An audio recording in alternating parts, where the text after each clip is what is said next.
All right, take two. This is take two for our try with Algebra 3. We are talking about tangents and cotangents today, and I'll go through all of my introduction again, and I apologize. Again, Jimmy Fallon, all that stuff, whatever, we'll start over again. We're good to go. We're going to go straight into cotangent if you're with us, section 4.6a. So we're going to start right now, and I'm going to start this thing with a screen share here, and we're going to share this screen. All right. Again, if you have any questions, please come in for that study session, or if you could text me or contact me at any time, make sure email me, and then we'll start from there. All right. All right. So let's start with this. All right. We talked about quickly with sine and cosine. We talked over three things, right, that we find in order to help us graph. What's number one? Amplitude, right? That's the height of the graph, right?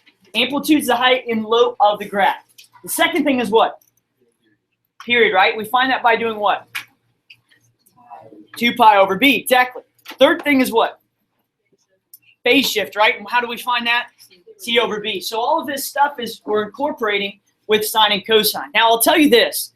When we approach tangent and cotangent, there is a difference, although since you have the background of sine and cosine, it shouldn't be as difficult as the original sine was. If you remember how many, it took what, 3 or 4 days for us to get sine, but when it clicked, right? Well, today, it might take a little bit, but I think as we go along, you'll start realizing what we're trying to do here, right? Now, if you remember on the unit circle, let's say right now, and what I'm going to do, I'm going to sit down here so I can see up here. It might be a little bit of a lag, but we'll be okay, all right? So if you remember with our unit circle, at pi over 2, which is 90 degrees, the point would be 0, 1. Now, if I took the tangent of that, what would be the tangent of that? How would I find the tangent? Y over x, right? Would anyone disagree on that? It'd be y over x. So if I did that, what would be y over x in this case? Which is what? What's 1 over 0? 1 over 0 is undefined. So with it being undefined, can you have an x value at pi over 2 for tangent? No, and I'm not going to get into the logistics of how you get the graph and all of that like we did at the original sine, but all you need to know is this. This is a huge, huge thing. Tangent is undefined at pi over 2 and negative pi over 2. So that means at 90 and negative 90. Okay, that's a huge, huge deal. At 90 and negative 90, tangent is undefined. If tangent's undefined there, what do you think cotangent's undefined? What are the other two that we could probably think of? This is your time to shine on YouTube right now. This is your turn. You might get a scholarship because of this answer right here, so be very careful.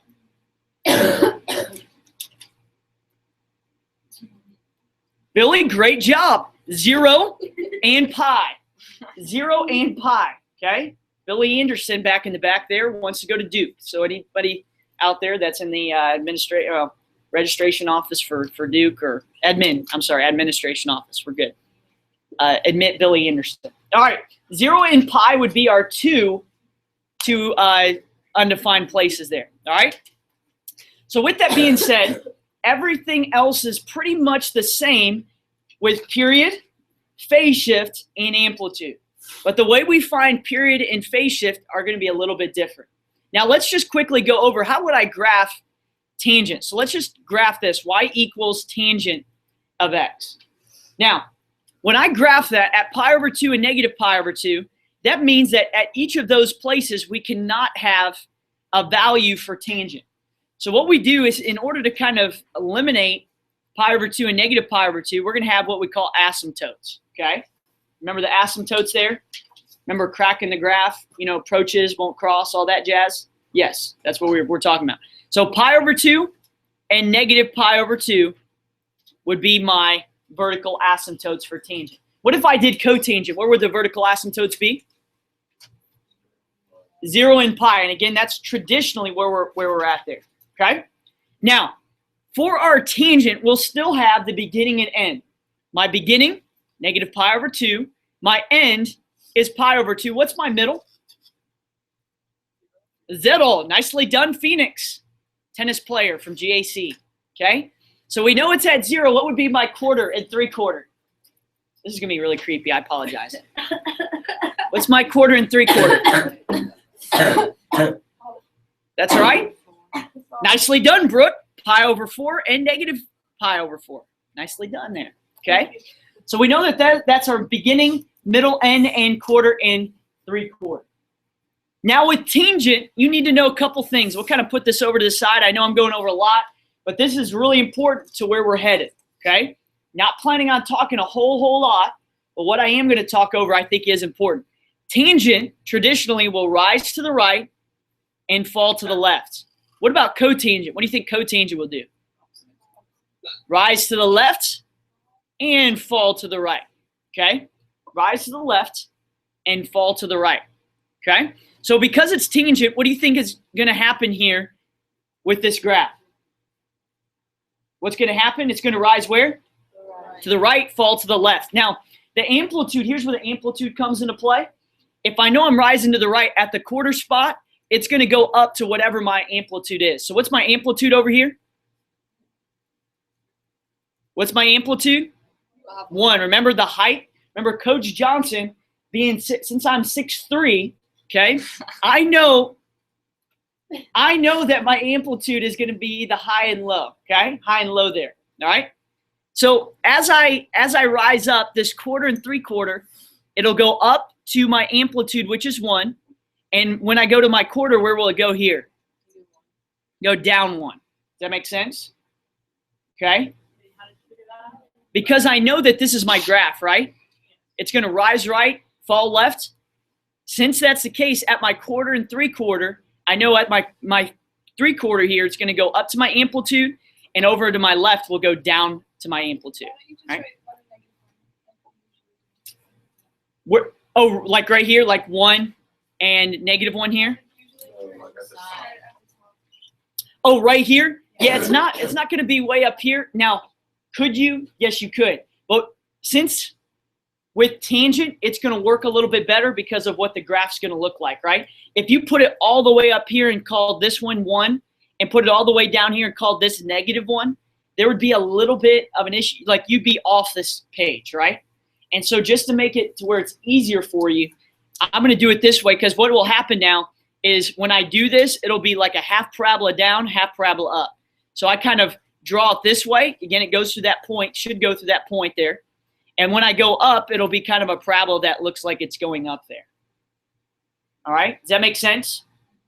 Question. Okay, again, all of this stuff is just the behind the scenes. Okay, behind the scenes look. All right?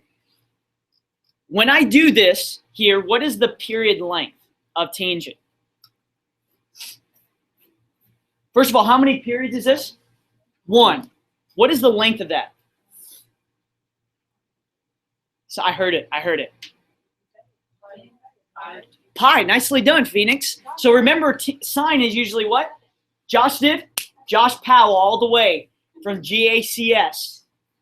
And there we go. Josh Powell, shout out. Phoenix with another shout out there. Okay? So when we do that, the distance from -pi/2 to pi/2 is a distance of pi. What is it normally with sine and cosine? 2 pi. 2 pi. Okay? 2 pi there. All right? Questions on that?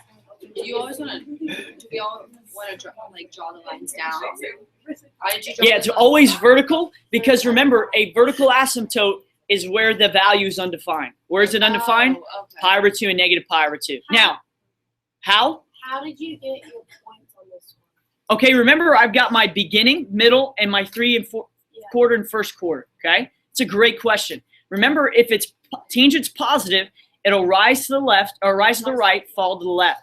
And remember, at that quarter then, I know it's going to go down to where my amplitude is, right? So since my amplitude's down -1, we know that that's So our you point. just knew it was gonna have to be on the quarter? Yeah, every quarter and 3/4, it's going to go up and down whatever my amplitude is. So let's say, let's use this. Let's say it was 3 tangent of x, okay? So that means at my quarter, it's going to go all the way up to 3 here, Yeah.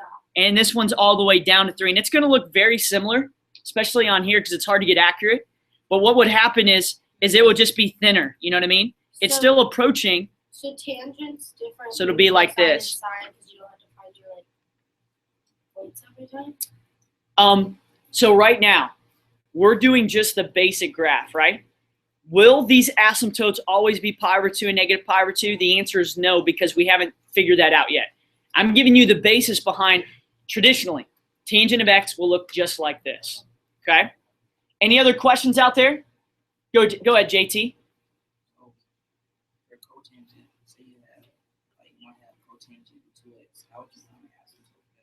Great question. We're going to look at that in just a second. We're doing just the basic right now, where there is no transformation. Great question. All right? Are we good? Before I get into my karaoke experience and post it all over YouTube and have it for the whole world to see, which it'll be kind of funny, can we just do cotangent real quick? Okay? So let's really quickly back up. All right? How are you doing cotangent? What it say? Yeah, what I would say is, what is cotangent of x? F of x equals cotangent of x, or whatever that may be. Okay? What are my asymptotes? 1. 0 and? 0, Nicely done, Ashley. Nicely done. A little shout out there. Got 0 and pi. Is there a lot of pressure since we're on YouTube? I feel the pressure. I feel the pressure mounting. I do. I feel the intensity rising. Okay? And where's the middle? Pi over 2. Nicely done. Where's my quarter? Pi over 4 and 3 pi over 4. Shout out to Anna, big Kentucky fan. Go Wildcats. Go Big Blue. And go Big Blue. And shout out to Brooke again. Okay? So now we have the middle quarters, 3/4. You can see it there, Phoenix. Okay, so since it's positive and since our amplitude's 1, is it going to rise left or fall left? Rising. Rise to the left, because remember, this is our cotangent graph. So it's going to rise to the left. At the quarter, how far will it go up? 1, because that's our amplitude, and then our 3/4 will go down 1, right? So again, it's not a line. It's like a half parabola, right? Half parabola down, half parabola up, and that should be what our graph should look like, okay? All right, here's a $1 million question. I'm gonna put Drew on it right now. You got a question here, Drew, for the YouTube question of the day. If this cotangent was negative, would the graph change, and if so, how? Good. So what would the negative cotangent graph look like? Nicely done. Who said that? Alex, nicely done. Drew and Alex, nicely done there. Okay? Came up with the pressure. The negative cotangent would look like a tangent graph. Wow. Does that make sense? Yeah, so if it was a negative tangent, it would look like a cotangent. Yeah, exactly. Okay? Now, would the asymptotes still be the same? Yes, absolutely. All it does now is flip. So it would rise to the right, fall to the left if it was negative.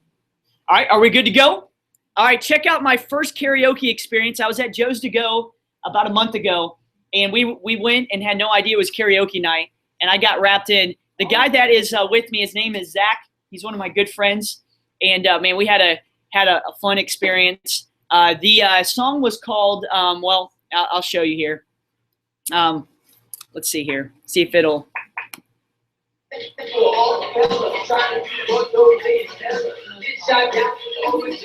Zach's on the right, I'm on the left.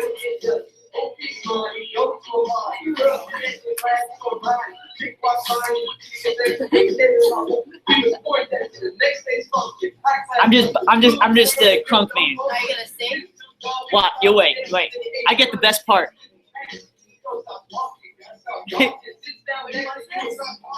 About a month ago, first time I ever karaoke. You got it. Just bust a move. That was my first karaoke experience. That's all I sang the whole time. Did you not know Joe's was karaoke? Well, I knew they were karaoke, but I had no idea we were going on the night of karaoke. And I didn't know that. And literally, like, there were people, like, I'm like, all right, I'm awful. I'm an awful singer, but I was like, hey, YOLO, go for it. And so I went up there, and we were just singing and all that, and I'm like, all right, this is going to stink. But, like, people were, like, legit. Like, they were like, you were awesome. You're awesome. And I'm like, This is crazy. There were some people there. I'll just be honest. It was strange.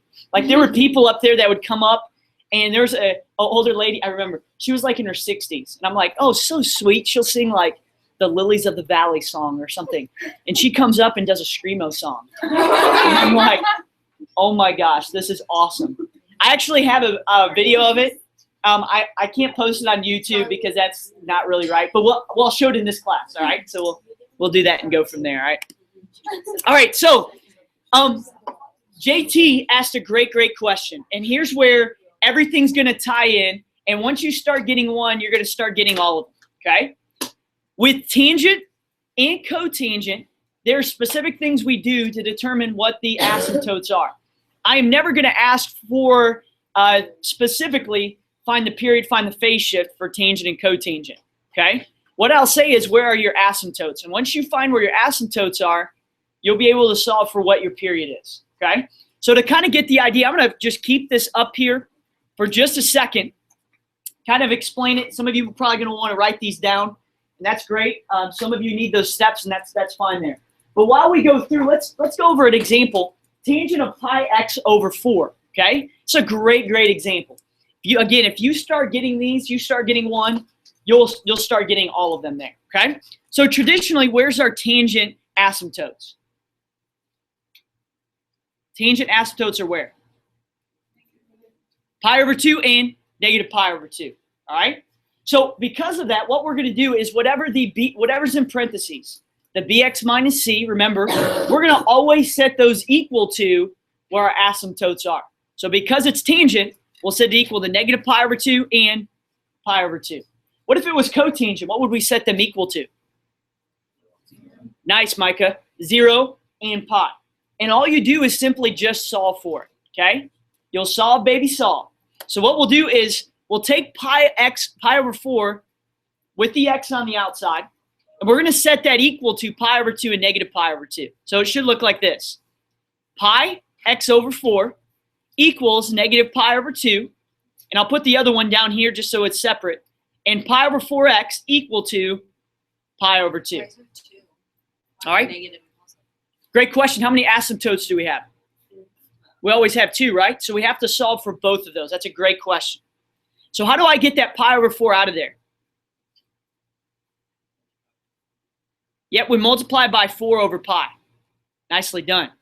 Okay, so if I do that, again, I'm going to do it on both of these.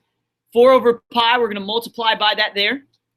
Okay, so this is going to be a little bit different because you're going to start realizing it's like one that we had in one of the cosine sine ones that we had there earlier. So when I multiply these, what happens to the pi's? Yep, it's gone like a freight train. Gone like yesterday. Gone like what? Soldier, Civil War. Bang, bang. That's right. 4 goes into 2 how many times? Or 2 goes into 4? 2. With the negative, you'll have negative 2 as one of your asymptotes. Okay? Anyone not understand how I got negative 2? Okay? Look at the bottom one, okay? How many these pi's cancel, correct? 2 goes into 4 how many times? Twice, right? So that's why this bottom one would be equal to 2. The top one is negative because, remember, it's negative pi over 2 there. Say that one more time, Micah. Great question. Remember, I'm trying to get rid of this on this left side, right? To get x by itself. So we have to multiply by the reciprocal to get x by itself, and that's why we do it by 4 over pi there. All right, questions? We're all good in the neighborhood? Excellent. All right, so as I go here, what are my 2 asymptotes? Negative 2 and 2. But, Coach, I don't have negative 2 and 2, so what should I do? Say that again, Micah. Yeah, I would cross all of these values out, and again, I probably should come up with a blank one for you to kind of figure out there. Cross all these out because now I don't necessarily need them, and I could come up with my own value. So I might say every 3, we're going to have 1. So we have 1 there, 2 there, all right, and then we'll say that this is negative 1, and then this is negative 2. So at 2 and negative 2, what will we have? Y'all are doing great right now. Y'all are paying attention. Man, y'all are coming through in the clutch on YouTube today. What would we do to finish this off? Yep, draw the lines on negative 2 and 2. That's our new asymptotes there. All right, that's what's trending. All right, what's the middle? 0. What's the quarter? Yeah, except it's not pi over 4 and negative pi over 4. It's 1 and negative 1, right? You know, because we crossed them out. So now if we cross those out, is this going to rise to the right or fall to the right? Rise to the right, because again, it's a positive tangent. It'll rise to the right. And at my quarter spot, it's going to rise how much? Why is it rising 1? Jeffrey, why is it rising 1 here? Do you know? What's my amplitude? Amplitude is 1. Very good. So at my quarter spot, that's why it's rising up 1. And and now my quarter, the first quarter, what is it going to do here? Down 1. Nice, Drew. Very good. So half parabola down, just like that, and half parabola up, just like that, just like so. And again, I'm not looking for perfection. All I'm looking for you can, like, is that right there. draw the lines through that, right? You just have to put that point. Yes, you just got to go through that point there. Oh, okay. Exactly. Again, not looking for perfection, just looking for it to, again, execute, showing work there, and then looking for that on that side. Actual, like, problem? What was the problem? Right here, tangent of pi x over 4. Or, yeah, you could say pi over 4x. All right. How are we doing on this stuff? Is this okay? That has a longer one? Yeah, absolutely. Absolutely. But do you get the gist of it? Well, these, are you allowed to say this? Yeah, absolutely. Is it going to be more like what's on our quiz, or is it going to be like a hard? The one that I'm about ready to do is going to be the one that'll be on our quiz. Okay, so I'll do that in just a second. Also, what do we know about our tangent and cotangent? How many periods do we need to draw? 2, right? So we drew 1. So what would I do for my second one? Yeah, exactly. JT said it, signaled to me, gave me the hand motions, push it over to the right, and just repeat that again. Okay? So like right here, this right here would be -2 and 2, right? If I kept going, it's going to be off the page here, right, for this one. You have to do another one? I would do one more and just repeat it on this side and just do the same exact thing. So, 2 periods. on the quiz? Yep, that would be great. If we could do that just so that we get in the habit of that, that's great. Once you get 1, though, all you're doing is counting the spaces in between and just repeating that over. You know what I mean? So if this is 2, right, Micah, we probably would keep canceling, right? So what I would have is, if this is 2, this distance, this period distance is what? 4, right? So I'd go 4 more to the right, and I know it's off the page. We'll just say it's right here, okay? This would be 6, right? Because it went 4 more to the right. So I'd go down, get to the middle, 3/4 quarter, and then I would just redraw the second one again. That would look, and again, I'm just throwing this out here, and I know it's not exact, but you get the idea. It would look something like that. It would just be repeated over again, okay? All right, if you could give me one more problem, at least here, and then I'll give you kind of some time to work on that homework, and then we'll pause and get into the Kahoot game and kind of have a little fun there, all right? So let's do this. Tangent, cotangent, we've done. I want to do one right here. Could we do this one? Phoenix, this one was one you had a question on, and I think was a really good one for our quiz, all right? The one for our quiz, by the way, a graph will be one like tangent, all right? But we'll do one with cotangent here to make sure we get it, all right? First thing is what? What's our first step in our process? Well, amplitude, and then we'll get to the okay? Amplitude's what? 3, okay? 3, exactly. 3 is about how many inches I have. I am taller than everybody in this class, okay? 3 inches. Amplitude, height, 3 there, okay? The next one we do is we find our what? Asymptotes. Very good. Make sure you say that, because if not, someone might think you're saying a bad word there. So, yes, we're good. Can't believe I just said that on YouTube. X plus pi over 4, and we'll have 2 of them. Since it's cotangent, what do we set them equal to? 0 and pi. Now, normally what we did before is we multiplied by the reciprocal. But in order to get x by itself, what are we going to need to do on both of these? Do you always use that extra? X plus pi over 4? Yeah, we use whatever is our bx minus c. You know what I'm saying? So it's x plus pi over 4, right? Oh, the other one was. that make sense? Yeah. You look in the parentheses and just, okay. Yep. And what about, like, for instance, this right here, this x minus pi? We'd set x minus pi in this example equal to what? Pi over 2 and negative pi over 2. Exactly. Okay? So as I do this, how do I get x by itself? Exactly. Subtract pi over 4. All right? And again, that's how I would get that x by itself. So over here, subtract pi over 4 here. Okay, gone. And so now in this one, 0 minus pi over 4 would be what? Good. Negative pi over 4 is our first one. And what do I do with the second one? Good. Drew said 3 pi over 4. Drew, or anybody else, how would I solve for that? That's right. But how would I? Good. Or I could, if you can't see it, put a common denominator on the bottom. So I have to multiply the bottom by 4, right? I'll start from the bottom. We'll be there. Okay, we'll start from the bottom. The whole team will be there, okay, in that way. And so if we multiply the bottom by 4, what would we do to the top? Multiply by 4. Sorry, I cracked myself up. 4 pi over 4 minus pi over 4 gets me 3 pi over 4. So my two asymptotes are where? Negative pi over 4 and 3 pi over 4. All right, stop right now, because there's probably some of you on YouTube right now or in this classroom that aren't getting this. Is there anyone that's struggling on how you found this or how you got to the asymptotes? Ryan, could you maybe ask a question? What do you not get about it? Yeah, how did I add and subtract that? Remember, this is pi minus pi over 4, right? I can't subtract unless I have common denominators.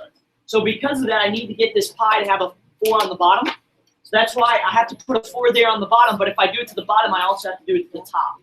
So it's 4 pi over 4 minus pi over 4 gets me 3 pi over 4. All right? That's how I got that there. All right, last problem. Again, I want everyone in. Y'all have been awesome on this YouTube channel. Y'all have been great. My last thing, what's my middle? Pi 4. Pi over 4. Very good. Nicely done. Where's my quarter? 0 and pi over 2. Nicely done. Okay? Sorry, that's the other teacher in here. Okay? So at pi over 4, what do we do? Yeah, we're going to go up 3 on both of our quarter and 3/4. Because it's positive, where is it going to rise, left or right? Rise left. So at this quarter, it's going to go up to 3. And at this 3/4, it should go down 3. All right? So you'll come up. I always talk like I have like 5 or 6 accents there. Sorry about that. So that's how you would graph that there. All right? Any questions? And that will be like what's on the quiz. Very much so. That will be what will be on the quiz, all right?